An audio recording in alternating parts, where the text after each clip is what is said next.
Juste avant de commencer l'épisode, je voulais vous parler du collectif des arts de la table.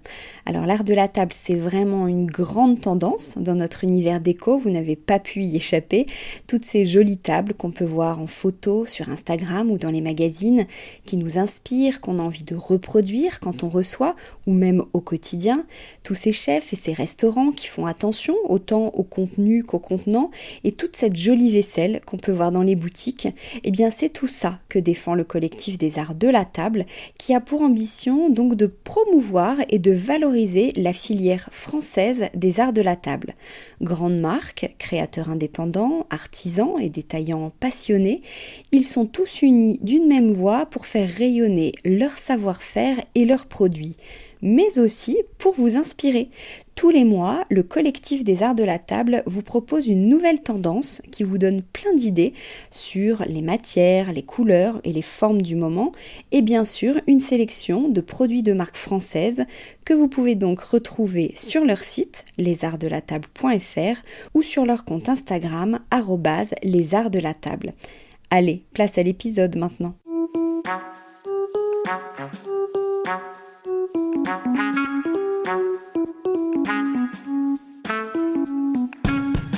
Bienvenue dans Décodeur, le podcast qui parle de celles et ceux qui font la déco aujourd'hui.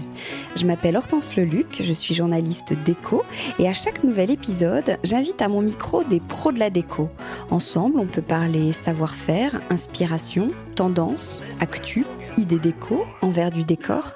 Bref, on papote et on enregistre car ici la déco, ça s'écoute.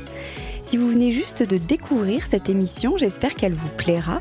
Sachez qu'il y a déjà plus de 80 épisodes enregistrés avec de nombreuses personnalités passionnantes et plein d'autres formats aussi sur des thématiques bien précises. Pour suivre tout ça en photo, vous avez Instagram, bien sûr, @décodeur, et petite nouvelle, la newsletter. N'hésitez pas à vous abonner, à m'écrire, à partager, bref, à faire vivre ce podcast qui n'existerait pas sans votre fidélité. Allez, c'est parti. Un mini-épisode pour vous présenter le designer de l'année 2024 au prochain Maisons et Objets. Son nom vient tout juste de tomber et il s'agit de Lionel Jadot. Alors Lionel Jadot est belge, il a 55 ans, il est designer donc, mais aussi architecte d'intérieur, artiste, cinéaste.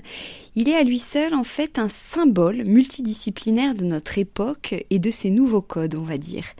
Ça va être difficile de définir son style qui est très éclectique.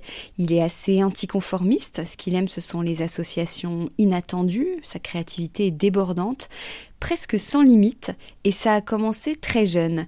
Lionel Jadot a grandi au-dessus d'un atelier de chaiserie, un atelier familial depuis 6 générations, qui retapait les fauteuils, canapés et autres fauteuils de style.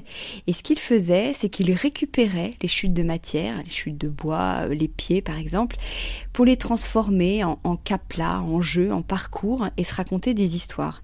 Il paraît même qu'avec sa sœur, il prenait une brouette régulièrement pour récupérer ce que les gens laissaient sur les trottoirs. Lui, il voyait ça comme des petits trésors et c'est à ce moment-là qu'est née sa passion pour l'upcycling, sans le savoir. Il n'a pas l'air d'avoir eu une grande passion pour l'école, il est entré pourtant en seconde à l'Académie royale des beaux-arts de Bruxelles qui ouvrait une section pour les jeunes. Depuis, il est 100% autodidacte. Il a travaillé 10 ans avec son père. Il a appris un métier. Il créait du mobilier haut de gamme pour des architectes, des chantiers, des projets déco. Puis, on lui a demandé un chalet, un loft, un hôtel.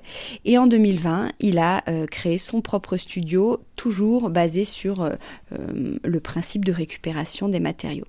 Son plus gros projet, c'est le Mix Bruxelles, un concept de 25 000 m² dans l'ancien siège de la Royale belge, qui intègre un hôtel 4 étoiles de 140 chambres, un spa, un espace de coworking et plusieurs restaurants. En parallèle de ça, il y a 2 ans, il a créé Zaventem, un hub créatif, on va dire, une pépinière d'un nouveau genre qui rassemble dans un même lieu. Alors le lieu est incroyable, c'est une ancienne papeterie qui était en friche depuis les années 50 et qui fait 6000 m². Et là se retrouvent une trentaine d'artisans, des designers, des créateurs qui travaillent la céramique, le bois, le cuir, le métal, le textile.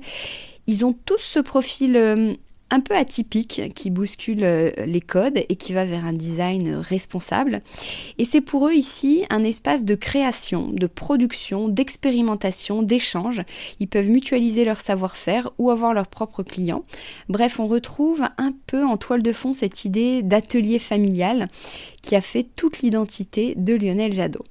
Voilà, bon, vous allez entendre parler de lui, voir des photos circuler, mais ça vous donne un petit aperçu de son profil qui est assez différent, un poil disruptif, on peut dire. Moi, j'ai hâte de voir ce qu'il va proposer à Maisons et Objets prochain, du 5 au 9 septembre. Il va avoir un pavillon carte blanche pour justement scénographier sa philosophie du design d'intérieur. Voilà, merci beaucoup pour votre écoute. À bientôt.